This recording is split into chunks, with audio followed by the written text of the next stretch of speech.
भगवान महावीर स्वामी की।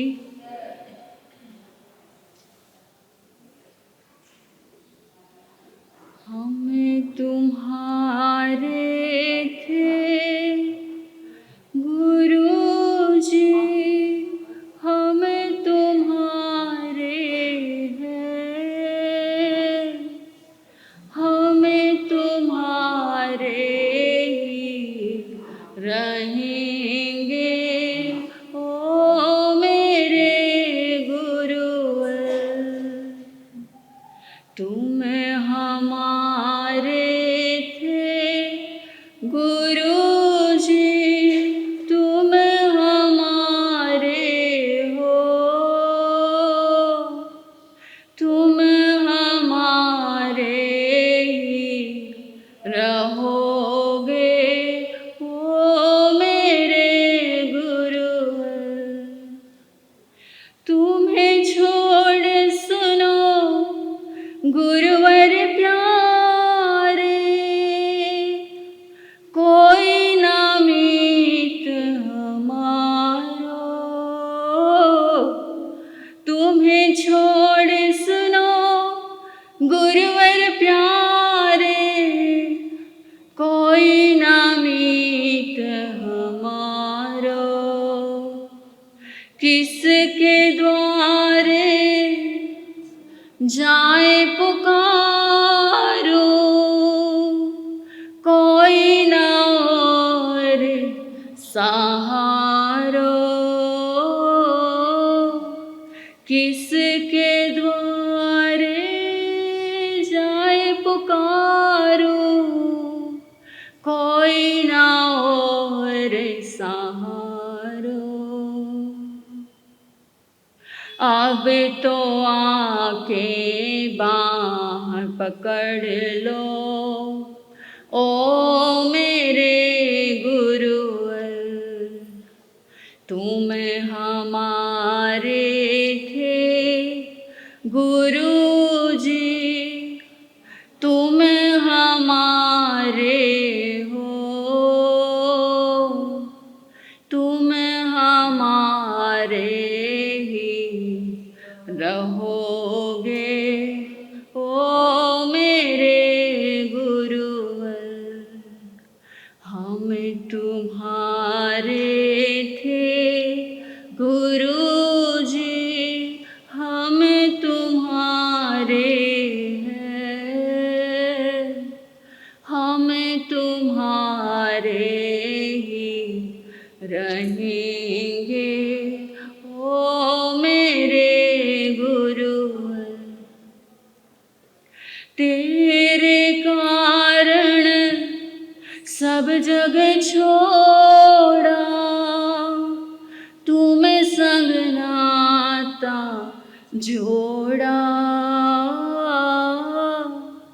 तेरे कारण सब जग छोड़ा, तुम संग नाता जोड़ा।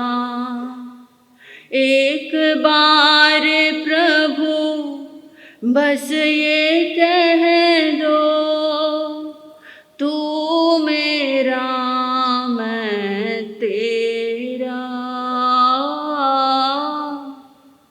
एक बार प्रभु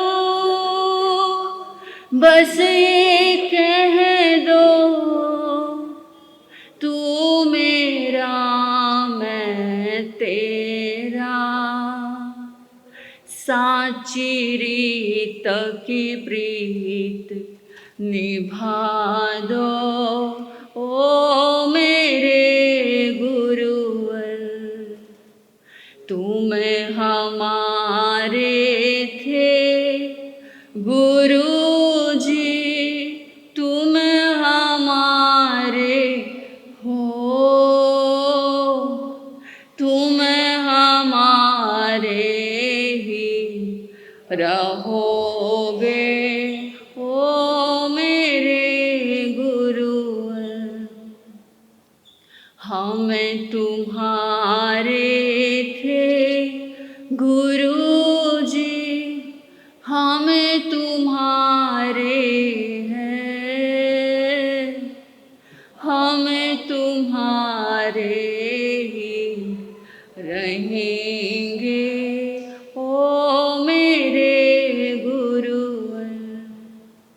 दास किए हैं विनती सुन लीजो,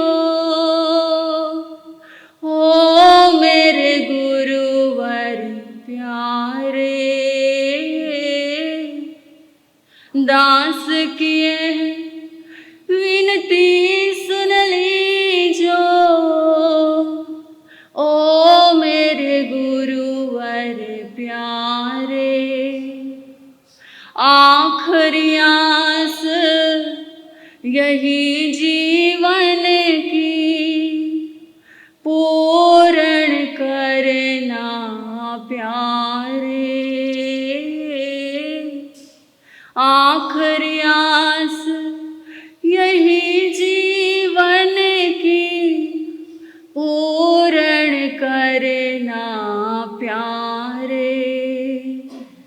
एक बार हृदय से लगा लो, हो मेरे गुरुवर। बोलेंगे सभी। हम तुम्हारे थे गुरुजी, हम तुम्हारे हैं, हम तुम्हारे ही रहेंगे, हो मेरे गुरुवर। तुम हमारे थे गुरुजी, तुम हमारे हो, तुम हमारे ही रहोगे, हो मेरे गुरुवर, हो मेरे गुरुवर, हो मेरे गुरुवर। शासनपति भगवान महावीर स्वामी के चरणों में अनंत अनंत वंदन। भगवान महावीर स्वामी के चरणों में अनंत अनंत वंदन। सिद्धशिला में विराजमान सिद्ध परमात्माओं को मेरा वंदन नमन। संयम का वरदान देने वाले आराध्य गुरुदेव श्री धर्मेश ऋषि जी महाराज साहब के चरणों में अनंत अनंत वंदन नमन। गुरनी मैया शासन प्रभाविका डॉक्टर पुनी ज्योति जी महाराज साहब के चरणों में अनंत अनंत वंदन नमन। बाबा गुरु गणेश के चरणों में अनंत अनंत वंदन नमन। आप सभी के भीतर बैठे प्रभु को मेरा प्रणाम स्वीकार करें। गुरनी जी महाराज साहब के चरणों में रहकर जो कुछ भी सीख पाई हूँ, उसी में से 2-4 चिंतन के बोल आपके सामने रखने का प्रयास करूँगी। राह में एक सितारा भी बहुत होता है, आंख वाले को इशारा भी बहुत होता है। राह में एक सितारा भी बहुत होता है, आंख वाले को इशारा भी बहुत होता है। बीच मझधार में जाने की जरूरत नहीं है, बीच मझधार में जाने की जरूरत नहीं है। डूबने वाले को किनारा भी बहुत होता है। क्या आप आशा से भरकर किसी कार्य को कर रहे हैं या निराशा से भरकर? विचार करना, चिंतन करना कि आप आशा से भरकर किसी कार्य को कर रहे हैं या निराशा से भरकर। अगर आप पहले से ही निराश है तो आप उस डाल को काट रहे हैं जिस पर आप स्वयं बैठे हुए हैं। उन लाखों लोगों की तरफ मत देखें जिनका जीवन अंधकार से भरा हुआ है। उन बीजों को मत देखें जो कभी वृक्ष ना बन पाए। निराशा स्वयं का सबसे बड़ा अपमान है कि मैं इस योग्य नहीं हूं, मैं पा नहीं सकूंगी या फिर मैं पा नहीं सकूंगा। लेकिन परमात्मा कहते हैं आप इस योग्य हैं, आप निश्चित पा सकोगे। लेकिन देखिए, हमारी निराशा इतनी गहरी है, इतनी गहरी है कि जब भी हमें कुछ मिलना शुरू होता है हमें दिखाई नहीं पड़ता, गहरी निराशा के कारण। फॉर एग्जाम्पल, फैमिली से स्टार्ट करते हैं। आज फैमिली बहुत हैप्पी है, एंजॉय कर रही है, सब ठाके लगा लगा कर हंस रहे हैं, बिल्कुल हैप्पी खुश है आज फैमिली। और उसी में से घर का ही व्यक्ति उठ कर के बोलेगा, ज़्यादा खुश नहीं होना चाहिए। क्या बोलेंगे? ज़्यादा खुश नहीं होना चाहिए, किसी की नज़र लग जाएगी। आशा के बीच में निराशा की बात ज़रूर करेंगे हम लोग, पॉजिटिव माहौल में नेगेटिव बात ज़रूर करेंगे हम, ये हमारी हैबिट हो चुकी है। लेकिन उसके लिए परमात्मा ने बहुत प्यारा सूत्र दिया, बड़ा सुंदर सूत्र दिया, बड़ा ब्यूटीफुल सूत्र दिया। और सूत्र ये दिया कि अगर आपका कर्म अच्छा है, आपका कर्म अगर अच्छा है तो लाखों लोग चाहे कि आपका बुरा हो जाए तो भी आपका बुरा नहीं हो सकता। और अगर आपका कर्म बुरा है और लाखों लोग चाहे आपका अच्छा हो जाए तो भी आपका अच्छा नहीं हो सकता। इसलिए कहा कि गलत भ्रांति में मत पड़ना, अंधविश्वास से बचना। जो लोग कहते हैं कि बिल्ली रास्ता काट करके चली गई, कोई ना कोई अनहोनी घट जाएगी। जो लोग कहते हैं कि 3 रोटी खा ली तो कुछ बुरा हो जाएगा, 3 रोटी बना ली तो कुछ ना कुछ गलत हो जाएगा। और बहुत बार ऐसा देखा जाता है कि गोचरी के लिए जाते हैं। एक बार गोचरी के लिए गए तो एक बहन ने 3 रोटी बहराई। अब एकदम से उसको याद आया, उसने कहा महाराज साहब जी रुको रुको रुको। मैंने कहा क्या हुआ? कहते 3 रोटी नहीं बहरानी चाहिए। तो उनके लिए कहा कि जो लोग कहते हैं 3 रोटी खा ली, बहरा दी, बना दी, कि उससे कुछ अनहोनी, कुछ गलत, कुछ बुरा हो जाएगा, तो उनके लिए कहा जाता है कि हम 3 वंदना भी तो करते हैं, वो भी तो शुभ मानी जाती है, तो हम 3 वंदना करना छोड़ देंगे? नहीं। तो उसके लिए भी परमात्मा ने हमें बहुत प्यारा सूत्र दिया है। और प्यारा सूत्र ये है, जरा गौर से सुनना, कि यकीन करने से सबूत मिलते हैं। गौर से सुनना, यकीन करने से सबूत मिलते हैं और सबूत मिलने पर यकीन होता है। फॉर एग्जाम्पल, आपके साथ आज तक जो भी बुरा हो रहा है उसको चेक करना कि किस वजह से हो रहा है। जैसे आपने एक नेगेटिव चीज़ पर, एक अंधविश्वास पर आपने विश्वास किया, गलत भ्रांति अपने मन में पाल ली कि बिल्ली रास्ता काट करके जाएगी तो कुछ ना कुछ अनहोनी घट जाती है, आप उस पर यकीन करते हैं। आप रास्ते से जा रहे थे और सच में बिल्ली रास्ता काट कर चली गई। आपको लगा आज तो जरूर बुरा होगा, आज तो कुछ अनहोनी घटने वाली है, आज तो कुछ ना कुछ गलत होने ही वाला है। आप मन में नेगेटिव सोचते ही जा रहे हैं, सोचते ही जा रहे हैं, सोचते ही जा रहे हैं। घर पहुंचे, घर पहुंचने के बाद 5 या 10 मिनट के बाद सच में किसी से झगड़ा हो गया, मन बड़ा अशांत हो गया। आपने सबसे पहले चेक करना, यकीन किया, आपने यकीन किया कि अनहोनी घट जाती है बिल्ली रास्ता काटने पर। यकीन करने के बाद घर जाने के बाद आपको सबूत मिल गया, सबूत मिलने के बाद में आपको उस पर यकीन हो गया। तो जरा आपने विचार किया कभी कि ऐसा क्यों हुआ? क्योंकि आप अंधविश्वास पर विश्वास करते हैं, आप नेगेटिव चीज़ पर विश्वास करते हैं। तो हमें आज से संकल्प करना है कि हमें पॉजिटिव चीज़ पर विश्वास करना है और नेगेटिव चीज़ से दूर होना है। तो ही हम अपने मन को शांत रख सकते हैं और अपने जीवन को हैप्पी बना सकते हैं। पॉजिटिव और नेगेटिव 2 प्रकार के व्यक्ति होते हैं दुनिया में। पहला व्यक्ति होता है जो पॉजिटिव होता है। अब उसकी ज़िंदगी में अच्छा भी हुआ होता है, बुरा भी हुआ होता है, अच्छे लोग भी आए होते हैं, बुरे लोग भी आए होते हैं, लेकिन वो इतना पॉजिटिव होता है कि उसके पास में 99 दुख होते हैं और 1 सुख होता है। लेकिन वो इतना पॉजिटिव होता है कि वो 99 दुख को इग्नोर कर और 1 सुख पर फोकस करता है और अपनी ज़िंदगी में खुश रहता है। और कहा जाता है हम जिस चीज़ की भी चर्चा करते हैं वो चीज़ बढ़ती चली जाती है। जो पॉजिटिव व्यक्ति होता है उसकी ज़िंदगी में बुरा भी हुआ होता है, लेकिन वो ज़्यादा से ज़्यादा जो उसके साथ में अच्छा हुआ है उसकी ही चर्चा करता है और उसके साथ में सब अच्छा ही होता है।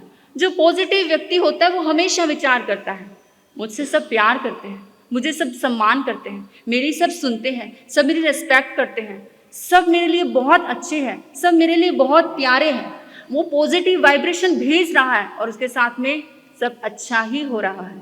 तो कहा जाता है कि थॉट प्रोसेस में इतनी पावर होती है कि हम जो विचार करते हैं, जैसे ही हम पॉजिटिव सोचते हैं, जैसे लोहा होता है चुंबक को अट्रैक्ट कर लेता है, ठीक वैसे ही हमारी जो थॉट प्रोसेस होती है, ठीक वैसे ही अगर हमने पॉजिटिव सोचा तो हमने पॉजिटिव लोगों को अपने साथ अट्रैक्ट कर लिया और जैसा जैसा हमने सोचा था वैसे वैसे लोग हमारी ज़िंदगी में आएंगे और हमारे साथ में सब अच्छा ही होगा।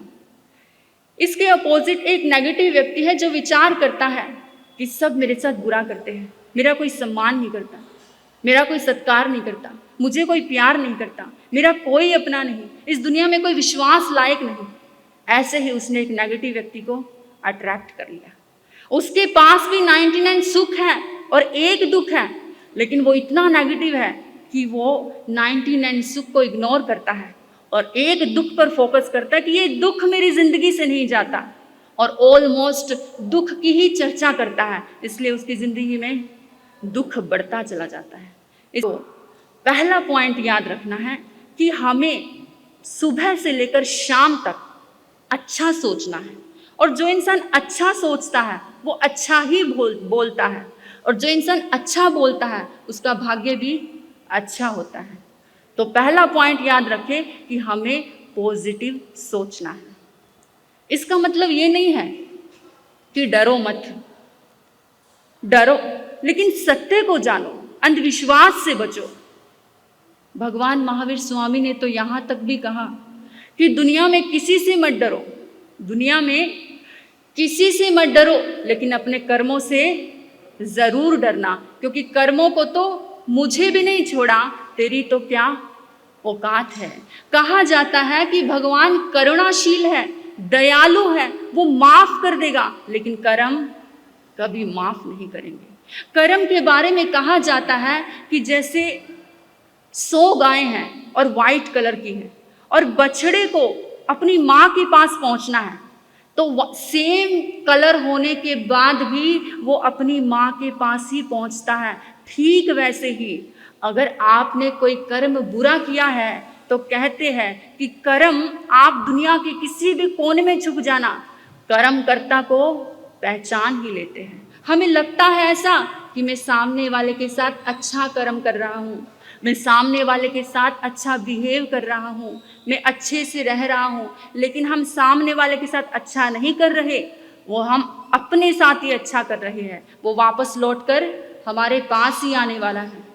हम किसी के साथ बुरा करते हैं, बुरा कर्म करते हैं, हंस हंस कर के बांधते हैं, लेकिन वो उसके साथ नहीं कर रहे, हम अपने साथ ही कर रहे हैं, वो वापस लौट कर आने वाला है। इसलिए दूसरा पॉइंट आपको याद रखना है कि दुनिया में किसी से डरने की ज़रूरत नहीं है, सिर्फ अपने कर्म से डरना है।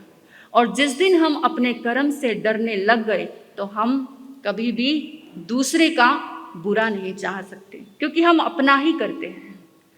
तो मैं बात कर रही थी कि इंसान की इतनी गहरी निराशा है, इतनी गहरी निराशा है, इतनी गहरी निराशा में जीता है कि जब भी उसे कुछ मिलना शुरू होता है उसको दिखाई नहीं पड़ता। फॉर एग्जाम्पल, एक गुरु के पास युवक आया, वंदना की, नमस्कार किया। गुरु ने कहा, क्या हुआ, बड़े परेशान लग रहे हो, बड़े हताश लग रहे हो। उसने कहा, गुरुदेव मैं बड़ा परेशान हूं, मैं बड़ा दुखी हूं। गुरु ने कहा, क्या हुआ? उसने कहा, मेरी पत्नी को नींद नहीं आती। क्या परेशानी है? मेरी पत्नी को नींद नहीं आती, बिल्कुल नींद नहीं आती, दवा के बिना तो बिल्कुल भी नींद नहीं आती, और दवा लेने के बाद भी 4 या 5 घंटे से ज़्यादा सो नहीं पाती। मेरी पत्नी भयभीत रहती है, अनजाने भय उसको परेशान करते हैं। आसपास कोई ना हो तो घबराती है, घर के बाहर रहती है तो डरती है कोई मार ना दे, घर के भीतर रहती है तो घबराती है कहीं बीच रात में मौत ना हो जाए। रात को अपने पास में दवाइयाँ लेकर के सोती है कहीं कुछ गलत ना हो जाए। उस पति ने, उस युवक ने अपनी पत्नी की भय की, निराशा की बात बताई तो गुरु ने कहा कि चिंता मत करो, मैं आपके साथ में हूँ। मेडिटेशन का छोटा सा प्रयोग है, 7 दिन का करना, तुम्हें लाभ होगा। उसने कहा ठीक है। मेडिटेशन का पूरा प्रयोग किया, घर गया। घर जाने के बाद, सीखने के बाद, पूरा प्रयोग करने के बाद में 7 दिन का मेडिटेशन का घर पहुंचा, गुरुदेव के पास पहुंचा। गुरु ने कहा कि मेडिटेशन से कुछ लाभ हुआ, पत्नी की तबीयत ठीक है? गौर से सुनना। उसने कहा गुरुदेव, मेरी पत्नी को नींद आने लगी है। उसकी क्या परेशानी थी? पत्नी को नींद नहीं आती। उसने कहा मेरी पत्नी को नींद आने लगी है, लेकिन गुरुदेव कुछ खास नहीं। गुरु ने कहा कोई बात नहीं, जो 7 दिन का प्रयोग पहली बार किया है, एक बार और 7 दिन का प्रयोग करें मेडिटेशन का, आपको लाभ होगा, कुछ खास लगेगा। उसने कहा ठीक है गुरुदेव। अब पहुंचा घर पर, मेडिटेशन का प्रयोग किया। 7 दिन का और प्रयोग करने के बाद, अच्छे से साधना की, अच्छे से प्रयोग करने के बाद फिर गुरुदेव के पास पहुंचा। वंदना की, नमस्कार किया। गुरुदेव कहते हैं पत्नी की तबीयत ठीक है, ध्यान से कुछ फायदा हुआ, कुछ लाभ हुआ, सब ठीक तो है ना? उसने कहा गुरुदेव, मेरी पत्नी को नींद आने लगी है और मेरी पत्नी का डर दूर हो गया है। पत्नी क्या भयभीत रहती थी, वो कहता है कि मेरी पत्नी को नींद आने लगी है, मेरी पत्नी का डर दूर हो गया है, लेकिन गुरुदेव कुछ खास नहीं है।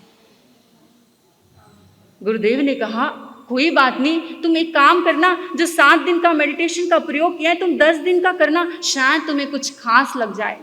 उसने कहा ठीक है गुरुदेव। अब घर पहुंचा, पत्नी को अपने पास में बिठाया, खुद भी पास में बैठा। पूरी साधना का प्रयोग करने के बाद, फिर पूरे 10 दिन का प्रयोग करने के बाद फिर गुरु के पास आता है। गुरु फिर पूछते हैं कि ध्यान से कुछ फायदा हुआ, ध्यान से कुछ बेनिफिट हुआ, ध्यान से कुछ लाभ हुआ, पत्नी की तबीयत तो ठीक है ना, सब ठीक तो है ना? वो कहता है गुरुदेव, मेरी पत्नी को नींद आने लगी है, मेरी पत्नी का डर दूर हो गया है, मेरी पत्नी रात को दवाइयाँ लेकर के नहीं सोती है, और इतना बोलते ही जाने लगता है और 4 कदम पे ही चलता है और बोलता है गुरुदेव, मैं एक बात कहना तो भूल ही गया, लेकिन कुछ खास नहीं। हम भी अपनी जिंदगी में समाई करते हैं, पूजा करते हैं, पाठ करते हैं, अर्चना करते हैं, ध्यान करते हैं, धर्म करते हैं, लेकिन अगर हमें बेनिफिट भी होता होगा, लाभ भी होता होगा, लेकिन अगर महाराज साहब हमसे पूछ ले कि कुछ बेनिफिट हुआ, कुछ लाभ हुआ, कुछ फायदा हुआ, तो हम क्या कहते हैं? महाराज साहब कुछ खास नहीं। इसे परमात्मा निराशा की दृष्टि कहते हैं। ऐसे व्यक्ति का अगर कुछ बेनिफिट भी हो जाए तो भी उसे कुछ पता नहीं चलेगा। ऐसे व्यक्ति का कुछ अच्छा भी होने वाला होगा तो भी उसको पता नहीं चलेगा, और ऐसे व्यक्ति का कुछ अच्छा, शुभ, बेनिफिट, लाभ भी हो जाए, होने वाला भी होगा तो भी रुक जाएगा। किसके कारण? निराशा से भरकर हर कार्य करने के कारण। इसलिए कहा जाता है कि खुशी के लिए कोई कार्य करोगे तो शायद खुशी ना मिले, लेकिन क्योंकि भीतर में क्या रहता है? होगा नहीं होगा, होगा नहीं होगा, निराशा है। लेकिन खुश होकर के अगर कोई कार्य करोगे तो खुशी जरूर मिलेगी। तीसरा पॉइंट आपको याद रखना है कि इसलिए कहा जाता है कि आशा से भरकर जियो, निराशा से भरकर नहीं, आपको सफलता जरूर मिलेगी। तो पहला पॉइंट आपको क्या याद रखना है? पहला पॉइंट क्या था? कि आपको पॉजिटिव सोचना है और नेगेटिव चीज से दूर रहना है। दूसरा पॉइंट, दुनिया में किसी से नहीं डरना, कर्म से जरूर डरना है। तीसरा पॉइंट आपको याद रखना है कि आपको आशा से भरकर जीना है, निराशा से भरकर नहीं। और ये 3 पॉइंट अगर आपने अपनी ज़िंदगी में उतार लिए तो आपका जीवन बहुत ही शुभ होगा, मंगल होगा। मैं बहुत बार कहती हूँ, कितना सुना कितना सुनाया महत्व नहीं रखता, कितना अंतकरण में उतारा वो महत्व रखता है। इसलिए आपने मुझे इतने मौन और शांति से सुना, मैं आपकी बहुत आभारी हूँ। अंत में आपके भीतर बैठे प्रभु को प्रणाम करती हूँ। हे प्रभु, मेरा प्रणाम स्वीकार करें। बोलिए भगवान महावीर स्वामी की जय।